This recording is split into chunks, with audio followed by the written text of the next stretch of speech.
Hello, everyone. I just wanted to give everyone a heads up. Thank you for listening to these episodes of the Randomly Accessed podcast. They've been pretty successful. A lot of people have been downloading the episodes, so I really appreciate everyone that's been downloading and listening in. So I just wanted to give a heads up, primarily just letting you know that I will be continuing to making these episodes. It's just that right now I've been busy with work and busy with now going back to school. So the episodes will be slowing down a little bit. Probably it's as long as this episode, between this episode and the last episode, how long it took me to make this one and release it, then it'll probably be that same amount of time. I will still continue to upload, and that's my plan. I'm hoping to release another one, hopefully sometime in October. It'll probably be Halloween themed, but if you want to get some written reviews, I will be posting them at the channel MX on Twitter if you want to check them out. And also check me out there because I will be making announcements just in case if I cannot complete the episode on time. But anyway, thank you for listening. Thank you for everyone who's been supportive of this project. And let's get right into the episode. Good afternoon, everyone. Welcome to Randomly Accessed, your entertainment-based podcast discussing film, television, and sometimes gaming, presented by MX. So in today's episode, we're going to be discussing two films that didn't necessarily succeed at the box office, but I wanted to discuss their merits and why you should check them out. The first one we're going to be discussing is Christopher Nolan's most recent film, Tenet, that came out in 2020, and the other is John McTiernan's Last Action Hero from 1993. Let's start with Christopher Nolan's Tenet. So to start off, for me, Tenet was one of my most anticipated movies of last year. Last year had so many big movies that I was very excited to see. And unfortunately, because of the coronavirus, many movies were delayed or postponed until this year of 2021. Tenet was one of the few movies that actually remained last year due to Christopher Nolan's insistence and because they thought that they could weather out the storm. Unfortunately, the movie did not succeed in the box office because it came out probably way too soon before people were really interested in going back to the theaters. Anyway, let's go ahead and begin discussing about the movie. So Tenet is the story of this spy who joins a mysterious group called Tenet, and their task is to stop the end of the world. So the principal cast is John David Washington as the protagonist, Robert Pattinson as Neo, the protagonist's handler, Elizabeth Debicki as Kay Barton, an art dealer and Sator's wife, and Kenneth Branagh, who is Adrian Sator, who is a Russian oligarch communicating with the future and the villain of this film. So Tenet is really Christopher Nolan's James Bond film. He mentioned in multiple interviews that he was inspired by the Bond films, especially the Sean Connery ones. Last year, I spent some time watching some of those older films as well. I watched Dr. No and Goldfinger with the Sean Connery, and I could see a lot of inspiration from those early movies as well. There was a lot of crazy gadgets in that film. There were beautiful women, unsavory characters, cool stunts, and a lot of gorgeous locations.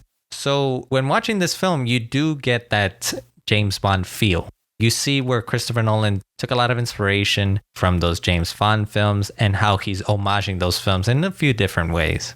In the film, there's plenty of globe trotting. They go to India, Vietnam, England, just to name a few places. This is very similar to the other films in the spy genre. They always visit these foreign places, and really Nolan really took advantage of going to these places. They look absolutely stunning because he filmed in IMAX. We get to see the full scope of so many different places. They look really nice. And in the spy genre, there's always cool gadgets. In this film, actually, there's not that much gadgetry going on. It's a bit toned down with respect to Christopher Nolan. He always is a fan of realism. He wants to keep things as realistic as possible. So in this film, there's not necessarily elaborate gadgets going on, but it does have that Christopher Nolan spin to it. Christopher Nolan has been known to use time in a lot of his films to really enhance the story or tell the story in a different way. Big example would be Memento. Another one would be Dunkirk and Inception. So Nolan likes to play with the concept of time. And in this film, there's no exception. He takes it up to very crazy levels with this concept of inversion. In it, it's that these technology can reverse the person's entropy or something like that. In the film, they discuss it, that it turns people and objects backwards. And so that's the biggest thing about the movie that Nolan brings to the table. Now, supposedly there's real science involved with that, which I probably wouldn't understand anyway, but it doesn't really matter. Overall, this is the biggest thing that Nolan brings to the table, and especially in the spy genre, I don't think I've seen something this complicated. But, with so many films in the spy genre nowadays, it's quite common to see certain tropes in the films that I kind of mentioned, Dr. No or Goldfinger. But I think Tenet is more in line with the Mission Impossible films than it is with more James Bond. In the Mission Impossible films, it focuses a lot more on the stunt work that Tom Cruise brings to the table, the insanity of that man, turning it up a notch, hanging from skyscrapers, hanging from a plane. In this film, it probably doesn't go that extreme. Nolan still keeps it more quote unquote realistic, but I do appreciate that Nolan was trying to do something very unique and was obviously very inspired by the James Bond films, especially. With this in mind, let's go ahead and start talking about the characters themselves in the film. Now, in the spy genre, you always have these very famous characters, these very interesting spies. You have James Bond, Ethan Hunt from Mission Impossible. But in those movies, they're not just the main characters. It's also the supporting cast in those films, the people that help out. But also, the big one is also always the villain. In James Bond, you have so many famous villains. You have Blofeld, you have Dr. No, you have Goldfinger, for example. And in Mission Impossible, maybe the villains are not at that level, but most recently with Solomon Lane, that has been in Rogue Nation, that has been in Mission Impossible Fallout, they definitely have this interesting dynamic with the main character. They play with character either mentally, not really physically a lot of the time, depending on the villain. It is always interesting to see the kind of characters that are in these spy films. And I think this movie, unfortunately, doesn't really have that kind of memorability that these other films have. This is Nolan. I don't think he really wanted to try to compete with this type of movies. I think he just wanted to do his own spin on it. But nonetheless, we're going to be discussing these characters and see what I kind of like and don't like about them. So the first one has to be John David Washington's the protagonist. Now, John David Washington, I enjoyed watching him in the movie BlacKkKlansman. I think he did a phenomenal job. He has a lot of humor. He can be very serious. And in this movie, he felt very similar to me, like in BlacKkKlansman. Not the same, obviously, very different movies. But John David Washington, you can tell he worked out for this role. He did a great job performing a lot of the stunts. I'm assuming that he obviously didn't do the more dangerous ones, but I saw some behind the scenes, and then I remember seeing him do some of the catapulting, some of the action that was done on the freeway. It was cool to see him do this kind of role, considering his previous role that I've seen him in was more toned down. This is a very action-heavy role. Unfortunately, Nolan didn't really want him to be, I would say, like a very, how you would say, very memorable. He's never given a name. We don't know much about his backstory. The only thing that we know of is that he worked for the CIA. In the Mission Impossible movies, Tom Cruise, he obviously is Tom Cruise, so he stands out. James Bond, synonymous pretty much with Sean Connery and very recently with Daniel Craig. And so Nolan decided to not have a named character and more an amalgamation of those kind of spy characters. So the protagonist in this film, he's suave, funny, intelligent, and can fight pretty much everybody in the film. He's a super spy like James Bond or Ethan Hunt, but he's never given a name. He's never given like his own personality. And I think Nolan really wanted to do this because he wanted us to focus on other things outside of the characters. John David Washington is really good in this role, but he doesn't necessarily stand out from a lot of the other actors in this film. But the next one I want to discuss is Neil. So Neil is played by Robert Pattinson. He's the protagonist's handler. Robert Pattinson, he's obviously very well known for his Twilight films, but in recent years, he's been doing other work, typically on the indie side. I saw recently the movie The Lighthouse with him and Willem Dafoe, and he was excellent in the film, even though I wasn't a big fan of the film.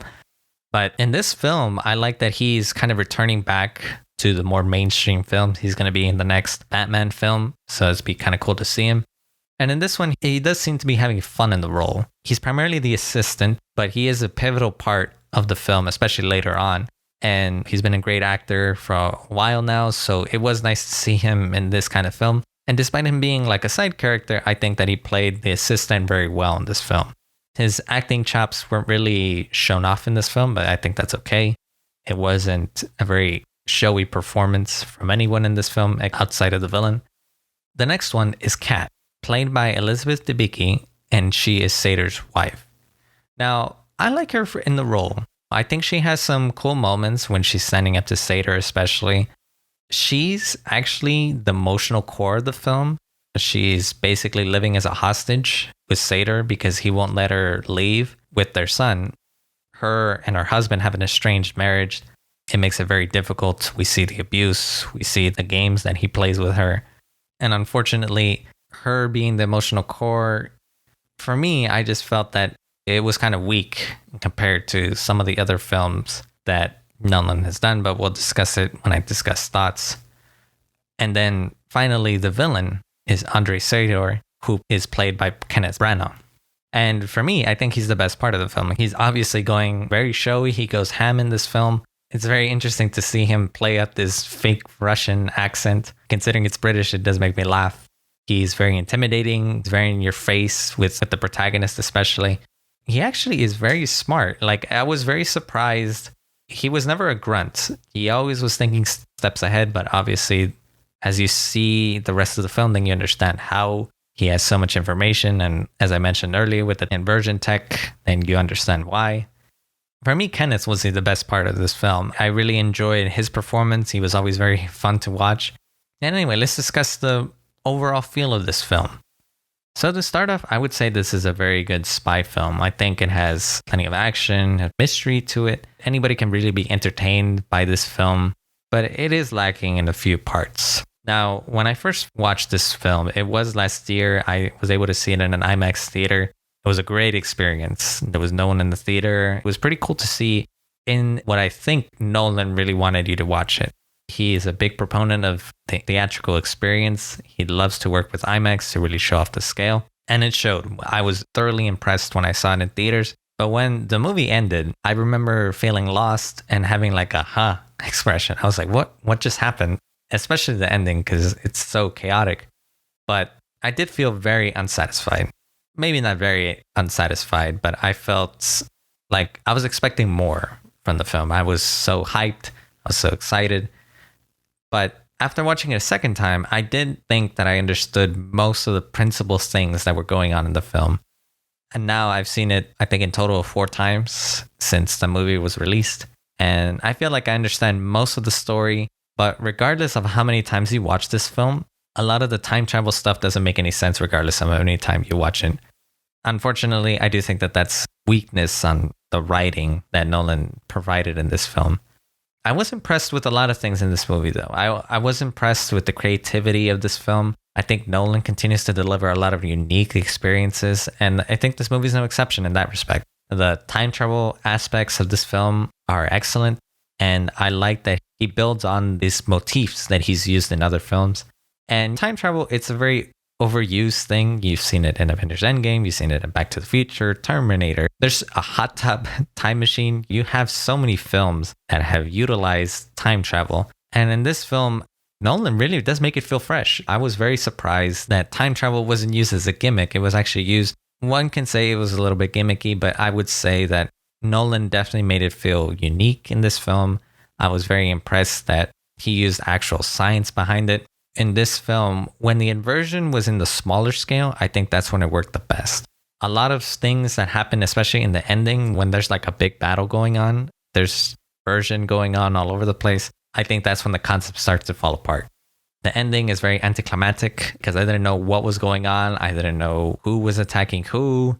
The only part that made sense was how they were able to come to a resolution.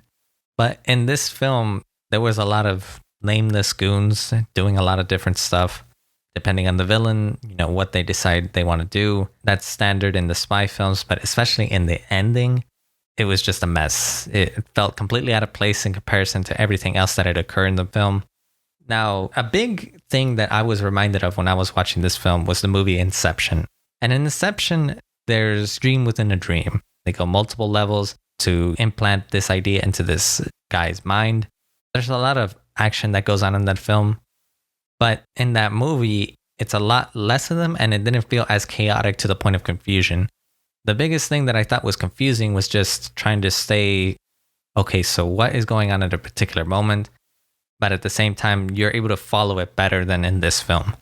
Nolan, I think he went way too far in this film. I think he just wanted to make everything seem bigger, like up the stakes. And I think, unfortunately, that's what makes the ending very anticlimactic, considering that I would say 2/3 of the movie is pretty solid. And I think had Nolan been able to scale back the ending, maybe make it less chaotic, maybe it would have still had the same impact that I feel now, but I think it would have provided a better viewing experience. Ultimately, this film is primarily plot driven. It's not really character driven. A lot of it is revolving around particular sets that go on. There's the fight in the vault, there's the car chase that happens, and then there's the ending battle sequence. So those are like the three principal things that go on in this film.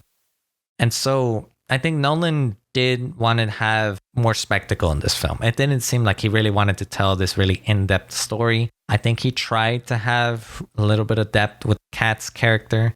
I think he wanted to try to have like this emotional core, but it didn't really work in comparison to something like Inception. The reason I keep bringing up Inception is because I think that they two are very similar in terms of this high concept blockbuster that Nolan tried to do. And I think Nolan wanted to do the same thing he did with Inception with Tenet, just with a different thing going on. Inception, ultimately, it's a heist film.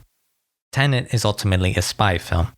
And I think maybe he should have probably worked with his brother, and he probably could have done something more creative, something a little bit more emotional.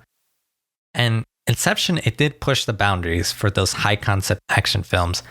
But at the same time, it still had that emotional core that I think was really lacking in this film.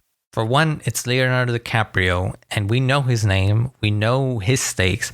He's trying to go back home, he's trying to see his family again after the mistakes that he made with his wife. In it, we're constantly reminded of this. We're seeing the consequences of his actions. We're trying to understand his mind. Ultimately, it's not really about the heist, it's about him trying to go back home. And so in Tenet, it was the protagonist has a fondness for Sador's wife and is trying to relate to their situation. The husband is abusive, he's evil, he's insane, and he's keeping her from her son. But I think, unfortunately, because there's a bit of a disconnect. Why does he care about Kat? Like, he likes her, but like, I feel that there was like some disconnect there. I'm like, okay, so he liked her, but there was nothing more to it. It's like the protagonist is not really the main central character, where he's not given the emotional core. Kat is given the emotional core. The way it was written in the film, it lacked the relatability, a lot of the nuance that maybe Inception had going for it. It had the emotional core that I think Tenet was lacking. And so I think this movie also was overly complicated regardless of how many viewings that you watched. And does it ruin the movie? Not really, but I think that it's a weakness in terms of just viewing pleasure. When you watch this movie the first time, it's confusing. I feel like it wasn't interesting enough to really warrant going back unless you're a Christopher Nolan fan. I think had you just decided to watch this film on your own accord without ever hearing about it, I think it would have probably left you unsatisfied. Unless you're a Nolan fan, I don't think you'd go watch it a second time. There's a lot of interesting ideas that are thrown into this movie, but just the way he tried to present it was very confusing. Now, after seeing it 4 times, I do believe that I can understand the movie overall, but I mean, a normal person is not going to watch a film 4 times just to try to understand it. I didn't watch it 4 times to understand it. I feel like I got it after the second time. The more times you watch it, the easier it is to follow, the more interesting it is to watch. But I think that had Nolan not made it so complicated, a little bit more straightforward, it probably would have been an easier viewing experience for everyone. And I think it probably would have been more enjoyable. His characters, as I mentioned, were not the most interesting. He really wanted to focus on the plot, but the plot also was kind of lacking. There's a lot of other issues with this. One of the biggest ones is the sound mixing. There's loud, blaring music going on, and there's people talking, and you can't understand what they're saying. And until I watched it at home with subtitles, I was able to actually see what they were saying. And I was like, oh, okay, this is what they were saying. This is what they were trying to explain. And it's a style choice. Nolan said that he wanted people to focus on what was going on visually. So the blaring music, which was excellent, by the way, but it just didn't make for a good viewing experience. I think had they mixed it better, you could have still got the same effect, but at the same time made it more enjoyable to watch. Nolan has been able to provide depth and clever dialogue to his characters before, and I think that is what's missing from this film, especially for me. I feel like The Prestige has such excellent back and forth with the characters. Inception is very high concept, but you're able to understand what's going on. It's funny, it's entertaining. But had this movie maybe had a little bit of a better polish to it, I think the script probably needed like one more go at it, maybe with his brother. And I think they probably could have figured some stuff a little better to make it a little bit more interesting, a little bit more in depth. But there's a lot of good things about this film as well. So the score, as I mentioned, is excellent. It's blaring, but it fits exceptionally well in this film. Ludwig, who worked also on the Black Panther soundtrack, he's absolutely excellent. I think he wasn't trying to imitate Hans Zimmer, who has worked with Nolan before, but he really did add a really uniqueness, but also like kind of Hans Zimmer-y, and that's what I really appreciate. I love to hear like a collaboration between them. The action sequences in this film are really unique. They stand out. They're very impressive. This is a minor spoiler, but there's a scene when he's fighting an inverted person, and in it, it's so cool because the action, they're going backwards, they're shooting each other backwards, and it's very cool, like to watch in person. And especially, I think the settings in this film work very well to the advantage that Nolan was going for in this movie. We're able to see places like India, Vietnam, and we're able to get the sense of scale. We're able to see these gorgeous locations, but also how to reach just in general. We don't really visit these kind of places. And so it's very interesting to be able to see these really gorgeous locations on screen. And especially if you're watching at like a gigantic theater, or if you have like a gigantic screen, it does look really great. He does take these really gorgeous shots of these locations. And especially in this film, it's very much scaled up. There's a lot of action sequences. We're able to see like them doing like this high speed chase, and it's going backwards and forwards. So it's very interesting and very fun to watch. Now, in the ending, there's a big action sequence going on, and you're able to see this fighting and shooting and this crazy battle that's going on between Tenet's forces and the forces of Sator. It's just super chaotic as to what's going on in the film. I can't really tell what is going on most of the time. It's literally just a bunch of shooting and explosions and nameless people fighting each other, and it just doesn't make sense. The only part that makes sense is the very, very end, whenever you just focus on the protagonist, Neil, and Sator, and Kat. That whole tension of, will the bomb go off? Will it destroy all of humanity? Stuff like that. And so the battle comes off as very anticlimactic because I don't know who is fighting who. The sequence feels incredibly out of place in comparison to the rest of the film. In a movie like Inception, for example, there's the big action sequence that goes on at the very end of the film, and they have to break into like this snowy complex. It reminds me a lot of that in Tenet. Whereas Tenet has like this blown out, scaled up action sequence trying to defuse this bomb. In Inception, it's like a smaller group trying to break into the safe to plant the idea to sell the guy's company.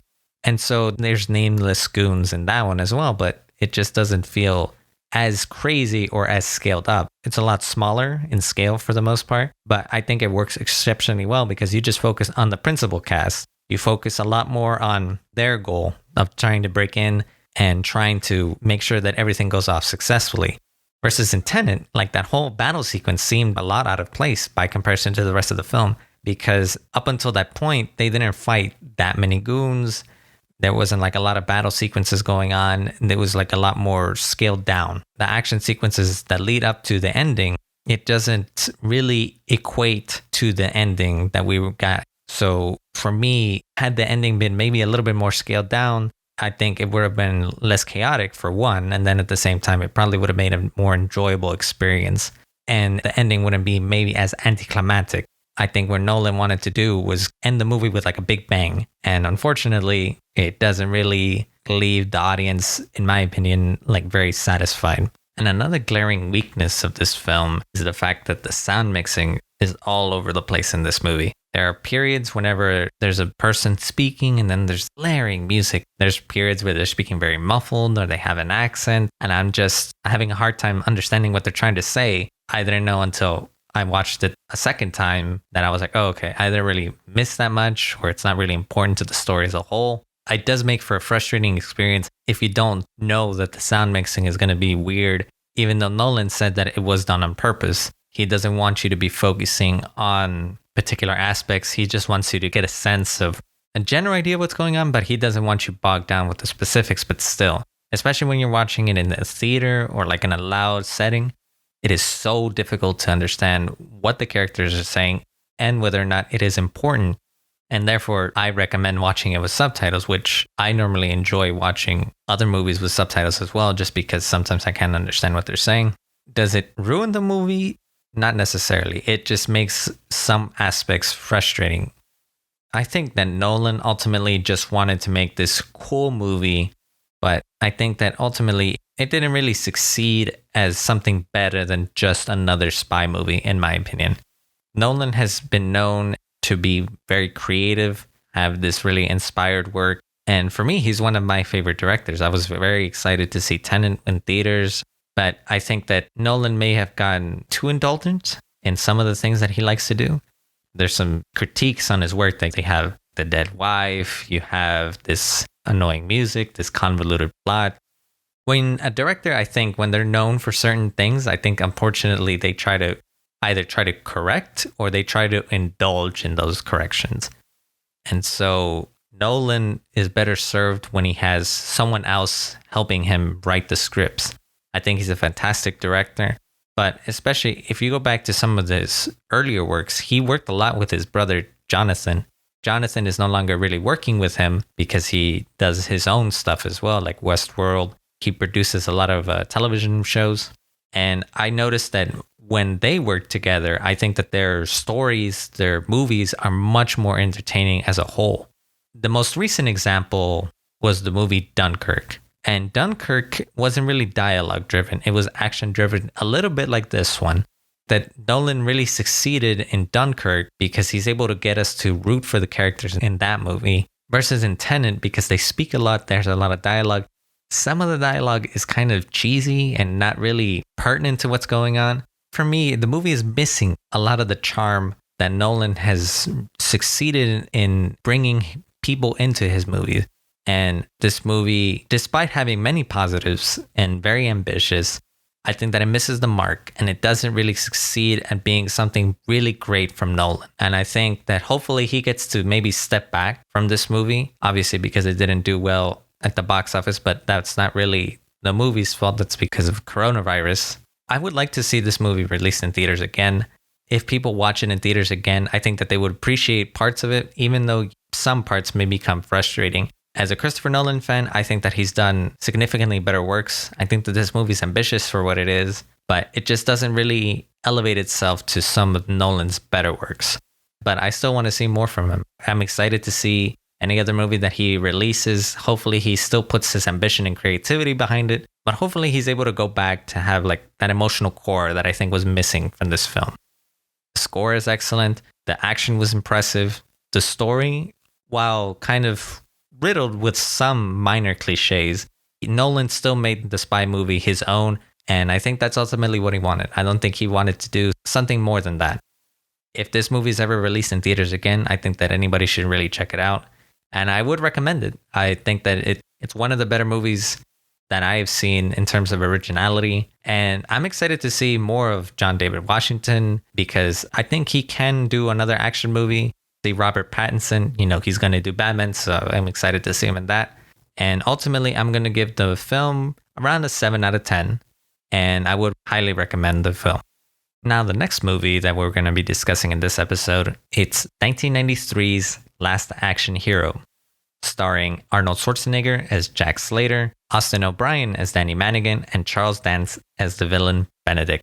And the movie is about Danny, who is a kid who is a big action movie fan, who, after getting a magic ticket, accidentally gets teleported into an action movie starring Arnold Schwarzenegger and all the shenanigans that happen because of it. The movie is an action comedy. It's largely satirical and plays up a lot of action movie tropes from the 80s and the 90s, and especially it looks at the career of Arnold Schwarzenegger. And hearing the premise, It may sound familiar to probably more recent films that have come out, namely the Scary Movie that parody horror movies. But this film is thankfully not like those movies. And we're going to discuss what makes this film unique and why it's really worth discussing.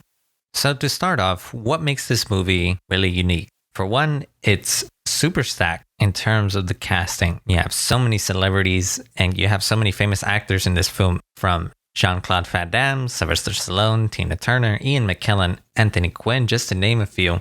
And most of these famous people that are in this movie are largely relegated to cameos, but some do play pivotal parts. Anthony Quinn, for example, plays a character called Tony Vivaldi, who is the main bad guy of the fake film in the movie, until he's ultimately replaced by Charles Dance as the principal villain of the movie as a whole.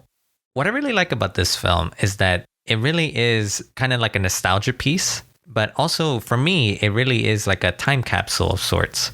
There's many references in the film to 80s and 90s pop culture, and especially the action films of the era, watching things like the Arnold Schwarzenegger films of the era, Sylvester Stallone, the Jean-Claude Van Damme, a lot of those 80s and 90s films that they really appreciate and maybe not homage, but kindly poke fun of.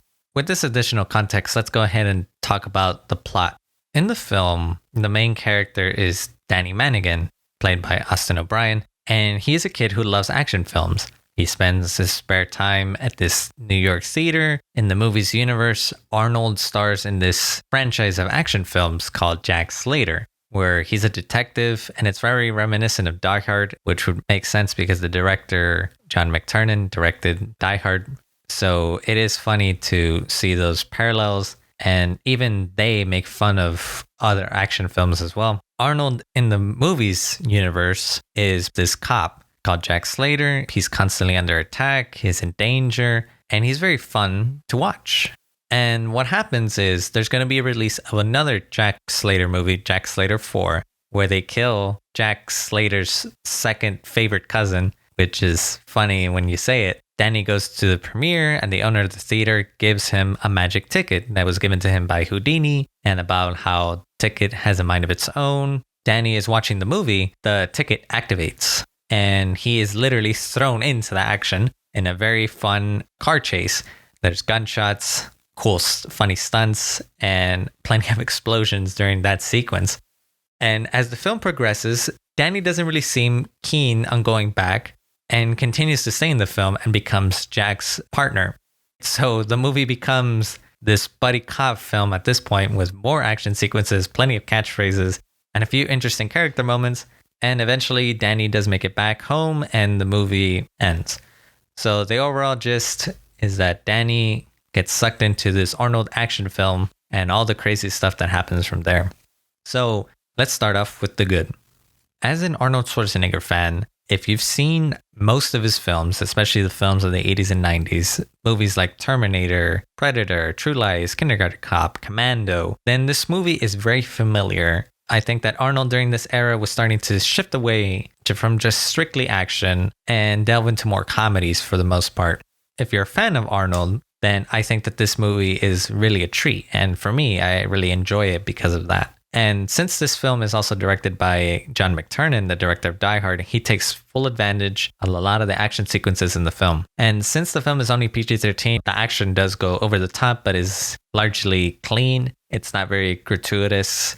Not saying that it needs to, but some action movies of Arnold's time, especially something like Terminator and Terminator 2, they're very violent and very bloody.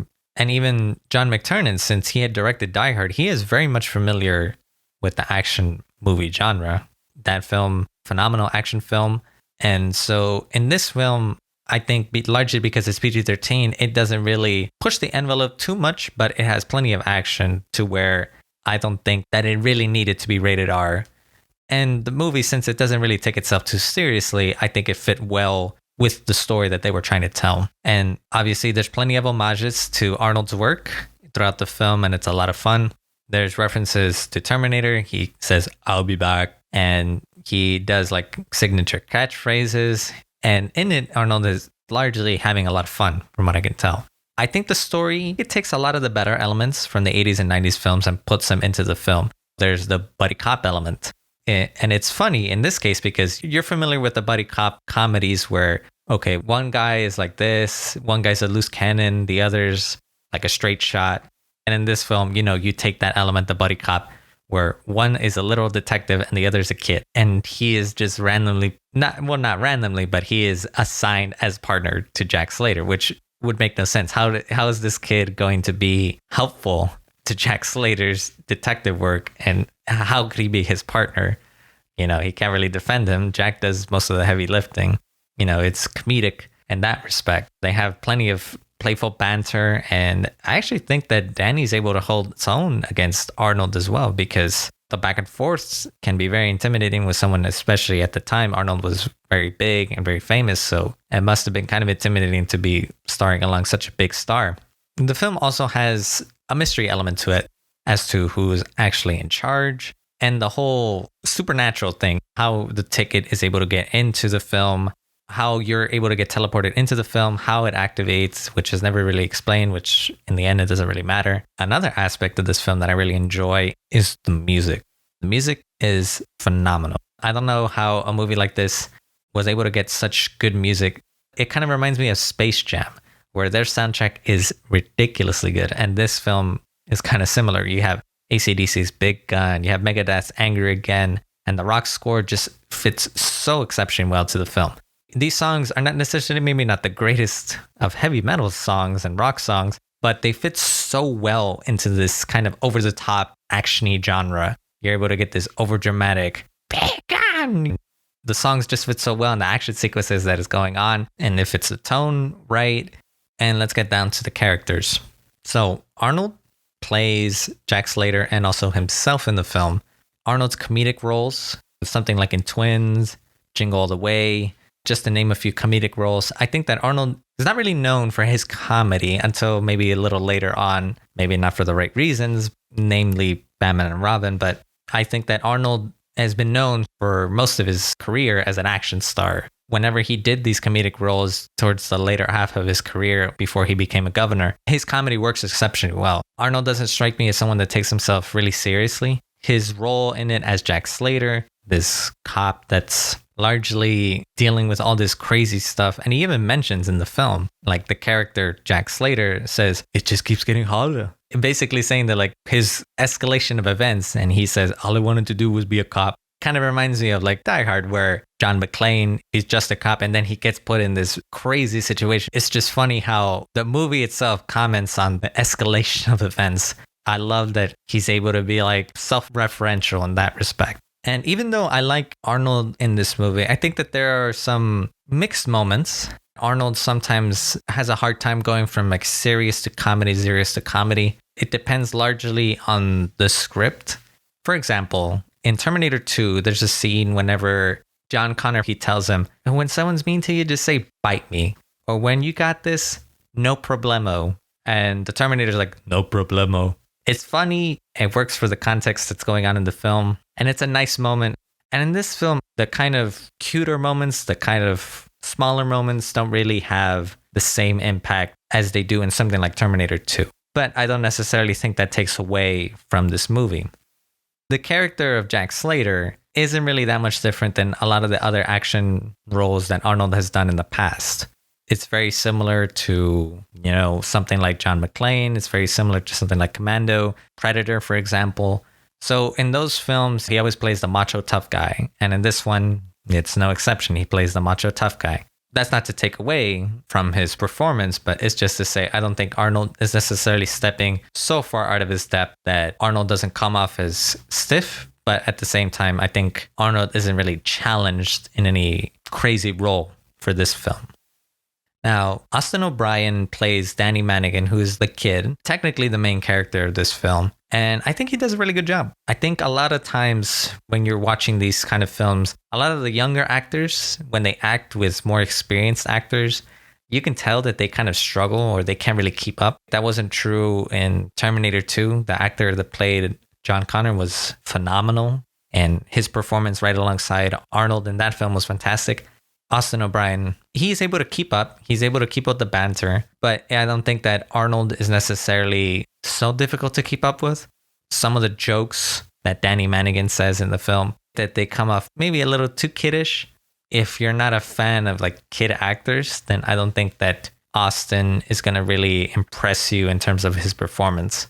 Now, since the movie isn't really so serious, and since it's largely a comedy, I think he plays off Arnold's banter and holds his own really well. But in some of the serious moments, I don't really get so attached to the characters that I'm like, oh, okay, this is like a really serious moment.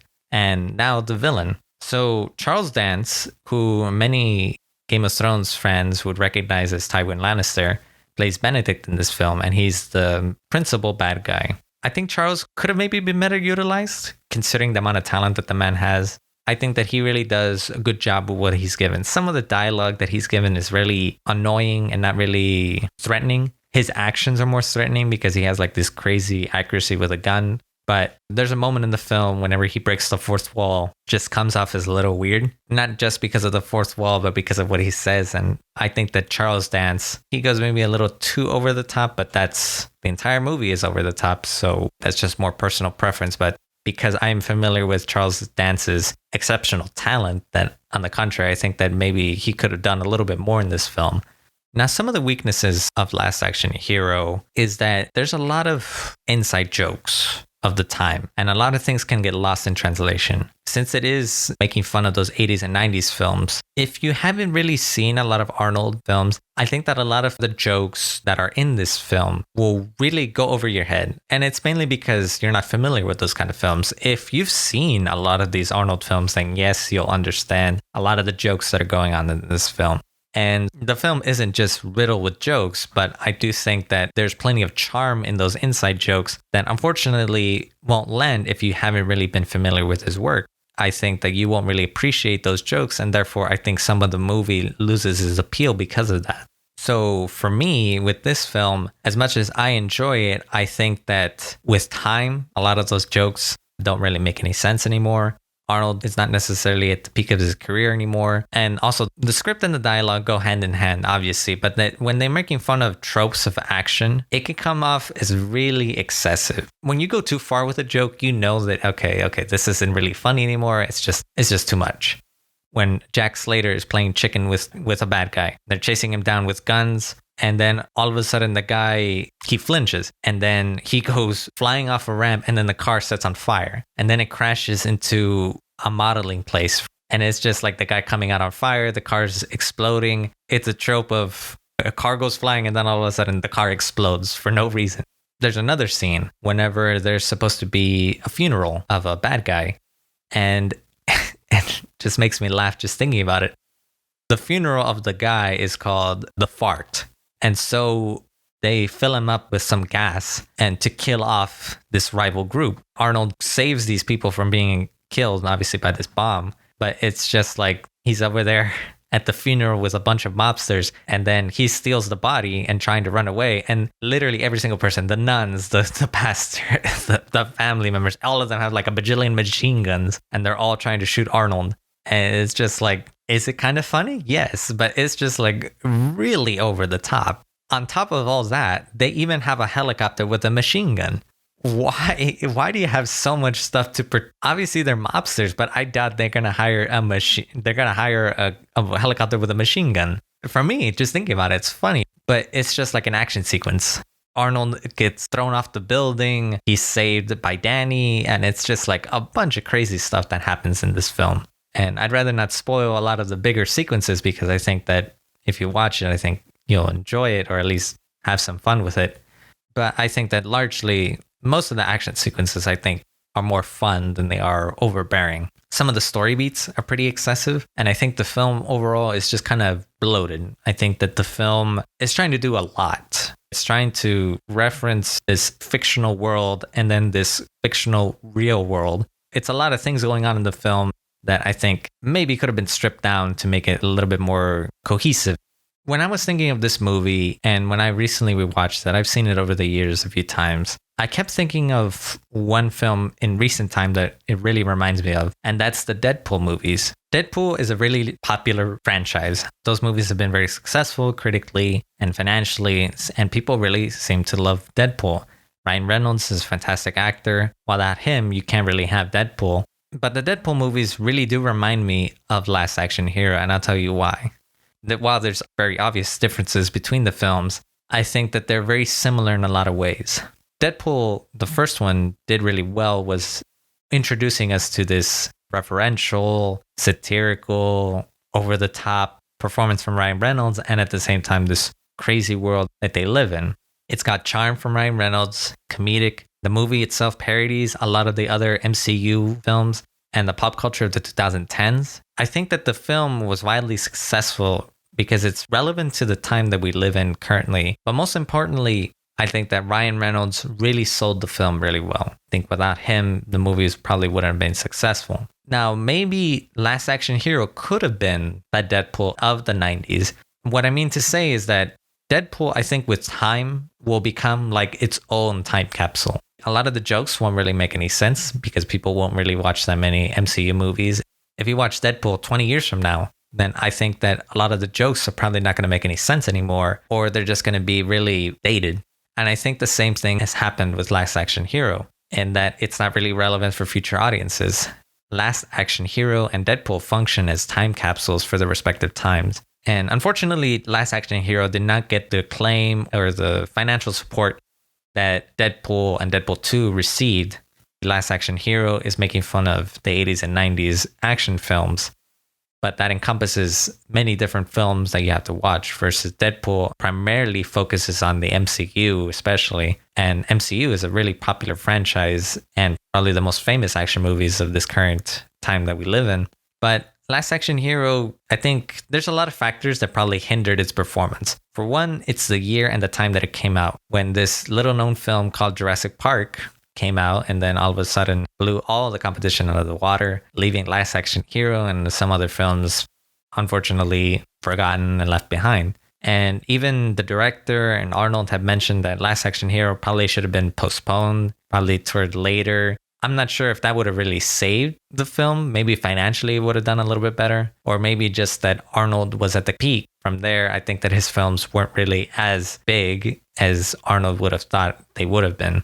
For me, I think that Last Action Hero, it really is a underappreciated film, but I think especially for Arnold fans, I think that they've probably already seen it. And I think it really deserves more attention and more recognition. But any action movie fan, I think that they can appreciate the movie for what it is. You watch it as a 90s film, you appreciate the action, you appreciate some of the humor in it.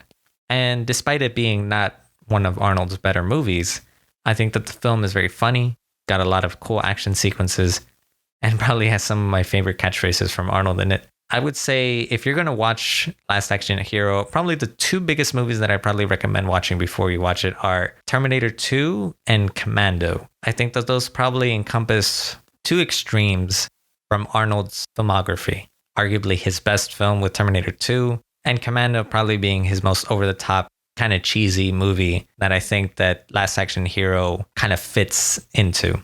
So I'm giving Last Action Hero an 8 out of 10. It's one of my personal favorites from Arnold. And despite its many flaws, I think that there's plenty to appreciate from the film. And I'd recommend you watching it. Thank you for everyone for watching this episode of Randomly Accessed. Be sure to follow us on all our socials, and I'll see you in the next one. Bye-bye.